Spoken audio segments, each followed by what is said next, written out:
Hello again, and good evening, everybody. And welcome once again to another edition of the Hilchas Tefillah Awareness Shir. My name is R Yehudah Schwartz, and I want to once again welcome on all new members of this group who have chosen to follow the path. And once again, following the halachas of the Shulchan Aruch Mishabura of coming to shul on time, not talking in shul, staying in shul the whole entire time, and so on and so forth. We are now entering our 11th week of the shiur. Unbelievable. Shiur number 21 is now being recorded a little bit earlier this week than normal. And really think about it, this could actually be a preview of to be. We may start recording all the shiur at night, potentially. So we'll see how this works, and time will tell where this shiur is going. It's in a positive direction, it's Hashem. But the question is, when we're going to record these shiurim, most likely at night. Going forward, sometimes I'll be recording in the mornings. But the bottom line is, you'll still have your two shiurim each week, two in English, two in Yiddish. For those, if you know, who are Yiddish-speaking people, they can refer to them in the Yiddish group, which gets recorded this either tomorrow or the next day. And let's keep the goal in mind, Rabbi Sai, as the goal is to chaz over and review the halachas of Shulchan Aruch Mishabura and what our goyim say regards to Tefillah. And hopefully we can make a rosham, not just in our shuls, but also in our schools, and how we can ensure that our future generations will uphold the halachas of the Shulchan Aruch. For this week, we're going to learn 3 sifim. We're up to Siman Yudalid, but this week we're going to learn 3 short sifim, because the topic of Mitzvah Saidah is really 2 sifim, and therefore we're going to actually learn both of them, and then in other weeks we'll do only one the other weeks. It's Hashem. So we're up to Sif Gimel, Siman Yudalid, in the Kitzur Shulchan Aruch. Here we go. Last week we discussed about the importance of coming on time for Pesukei Zimah, and also when a person is allowed to talk, when a person is not allowed to talk, and also we discussed when there could be interruptions. Also, we discussed more importantly in Sif Beis last week, following this a good reminder to say Pesukei Zimah, but nachas v'ne'ima. Again, we just say in a calm and pleasant manner and not in a rushed manner. And that means there's also taking it easy, not running through Pesukei Zimah, saying it in 6 minutes or even 5 minutes, which is very, very ridiculous. The minimum a person can count money. Think about it. If a person counts $100 bills, literally, no one would be able to count it in 2 minutes. Even more so, to say Pesukei Zimah, which you're thinking about from Hoidu, but Shir, Machshama, and so on and so forth, it takes a good 10 to 12 minutes.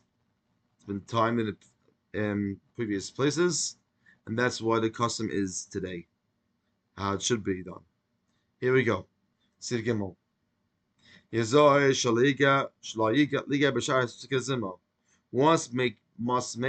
take care not to touch while reciting Pesukei Zimah.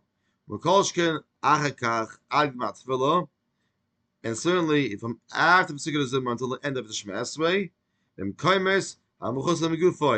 places with his body that are usually covered, or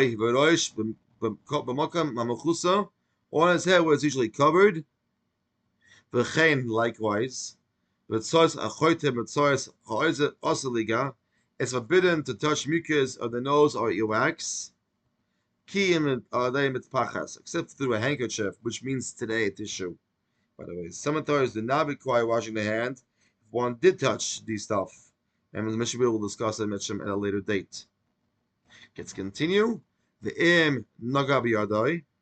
But if one did touch any of these places with his hand, yesh lo yirchatz yadai b'mayim. One should wash his hand with water. Vim Shasvela, I was doing Amidah, or Shemin Esrei, Ashkenaz terms. Mi'yesh Lozos Lokish Mayim. You cannot move from his place to seek water. Dialog Nikyon Shuir. He suffices with killing with pebbles, if you can find pebbles anywhere. Good luck. By most places, we're going to see the next one. Or he could rub his hand on the wall, or the like this on the tables. That's okay. Now the next two sefer we'll discuss Mizbah L'Soido. Mizbah L'Soido, as we say, 6 days a week, Sunday to Friday, not Shabbos Yom Tov, and not Erev Pesach and not Erev Yom Kippur either. You have some on Thanksgiving. Armim Ba'amida V'Simcha. It's beside while standing and with joy. Shim Koim Korban Toida. So it's decided the place of the actual Thanksgiving offering of the Korban Toida in the Mikdash. And this korban of this korban was performed while standing and with joy, since it was brought with the joyous occasion that had been saved from a life-threatening situation. V'chein likewise, min vayevach David ad atuhu shomlekim. In the passage of Vayevach David, and David blessed, David Yomim, until the conclusion of the next passage, the verse atu shomlekim is you Hashem God. Yem ba'amida. What should we say? We say while standing. V'chein shiur also as yashir. Yem ba'amida should we say while standing? Kavanim simcha with concentration and joy, not just flying through it. One should imagine on this very day they just crossed the Red Sea. So too stand as well. But Sifhei Shabbos of Yom Tov ain't on Mizvah Saida. We don't see Mizvah Saida. Mipnei Korban Torah Bar Ben Dava. Since the Thanksgiving korban in whose place this parak was decided, as well as a korban and Dava.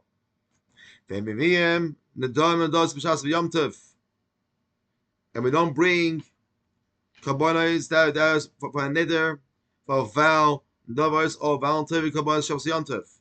Gam and Amim also b'chol Moshe Pesach. But also Mitzvah does not said Chal Moshe Pesach. Why? Because the Thanksgiving offering was not brought at the Beis Mikdash.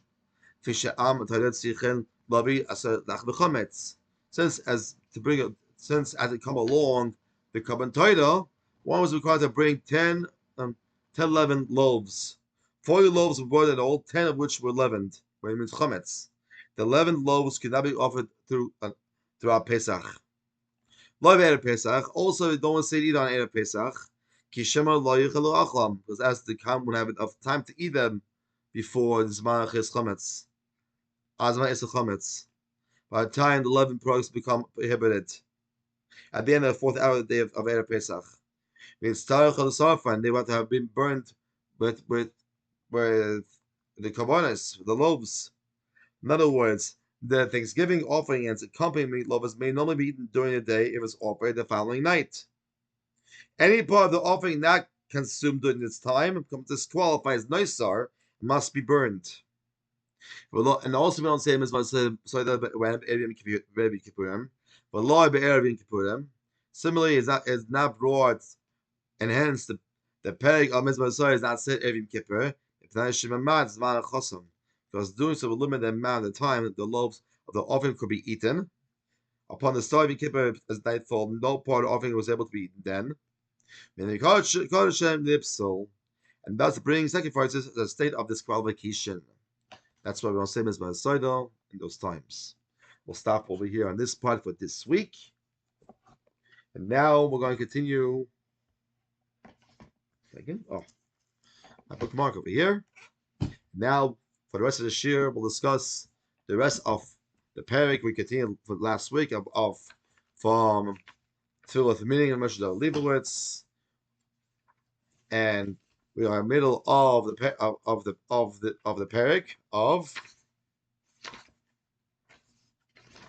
parak chapter 6.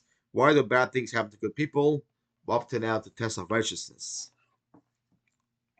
R Yehudah Zatzal says that if all the righteous people live successfully and happily, and all the wicked people had to labor continually in order to make a living, there would not be any test of righteousness in the world. Everyone would become righteous. They would say that it pays to be righteous. If a man would smoke on Shabbos and die on the spot, no one would smoke on Shabbos. No one would get credit for keeping Shabbos. Therefore, it's common sense that Hashem made the world to test us. And it must be that there are cases where the righteous suffer and the wicked are successful. Chazal Vavos also discusses this question in Shabbat Tochen. He begins with the first reason why the righteous person suffers, and that is for atonement. It is possible he committed sins early in his life, and he must pay for them, as it says. Even righteous persons punished on earth. When he dies, he will not need to pray for himself in Gehenna, or go straight to Gan Eden.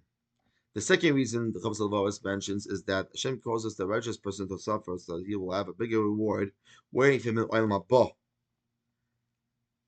For more on this, actually, see the Olam Moshe. Rabbi Miller explains that based on the death of Rabbi Akiva, Rabbi Akiva could have died peacefully in his bed, so the Romans tortured him to death. Hashem gave him a gift. Since instead of dying a useless death, Rabbi Akiva made a great Kiddush Hashem by dying in pain. Even as his flesh was being removed, he was saying Shema, expressing his love for Hashem as if nothing was happening. Let's continue. A third reason is that a tzaddik should set an example.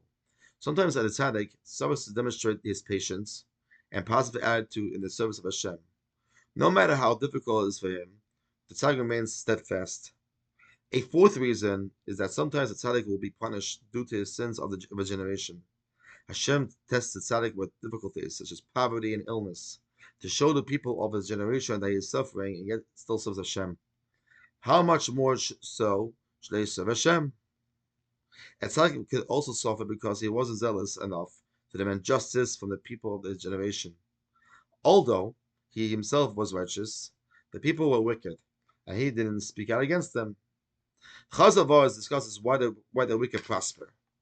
It is possible that a wicked person did good deeds. Hashem therefore rewards him in this world so that when he comes to the next world, he'll have nothing to have at all as reward. This is expressed in the Pasuk. He repays his enemies his lifetime to make him perish. That's in Devarim 7:10.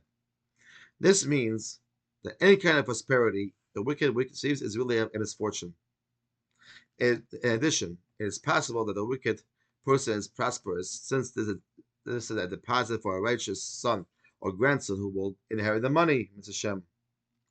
Sometimes the wicked person is given wealth to cause his downfall.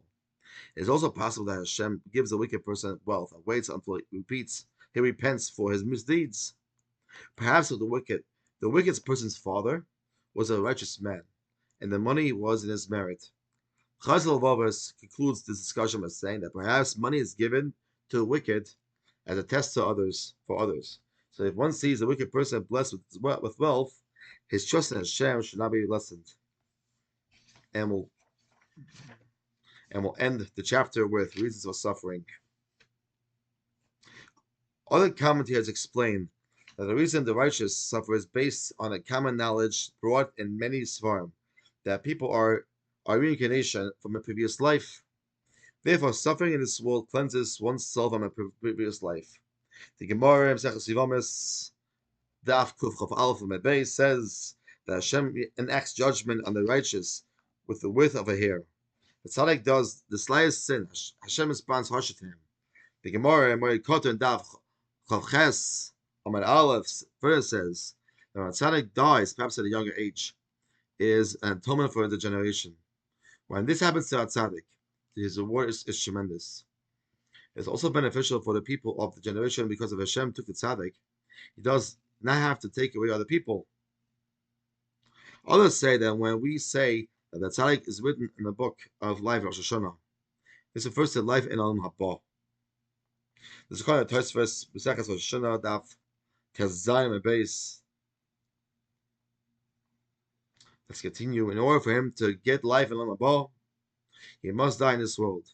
R Yehudah Schwartz says that based on this, you can see why he can die at a young age. Chofetz Chaim weighs in the question of why bad things happen to good people. Why is it the one who does so many mitzvahs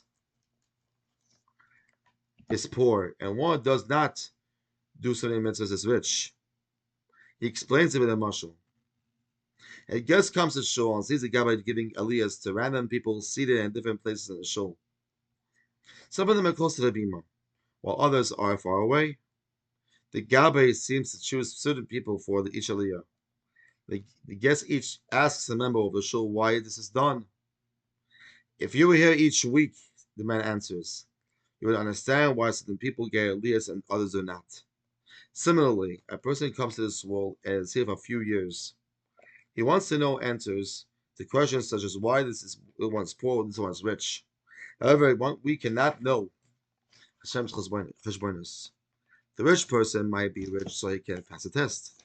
The poor person might be poor for a different reason. We must realize that we don't have to know Hashem's plans. We need to live on this world to serve Hashem while knowing that Hashem has a master plan. We'll end with personal choice. Some commentators say the following.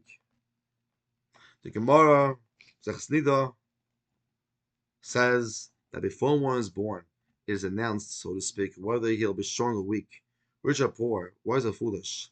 However, it is not predetermined whether he will be righteous or wicked. This is because the person himself must choose whether to be righteous or wicked. The Gemara says, that everything's up to the Shem except fear of God. We can therefore understand why it means that a righteous person is poor and a wicked person is rich. If one's lot in life was to be poor, he can still choose to be righteous. If it was meant for him to be rich, but he's wicked, then he's a wicked person and prospers. Some say this erroneous belief that the righteous suffer in this world since they don't have worldly items, while the wicked have many possessions. A righteous person desires to lead a content life in this world, and money is not what this world is all about. Oh wow. Unbelievable words in the Sefer as we continue to read the Sefer Tefillah with meaning. And next week we'll discuss how we daven 3 times a day. And this will be a short, I believe it'll be a short one. But in the meantime, maybe it's will help him. We should be zecher to have all our postas benasa atzlocha and the schus of following the lachos of the Shulchan Aruch. We should all be gesund and give our sons the best education they deserve. Have a wonderful day.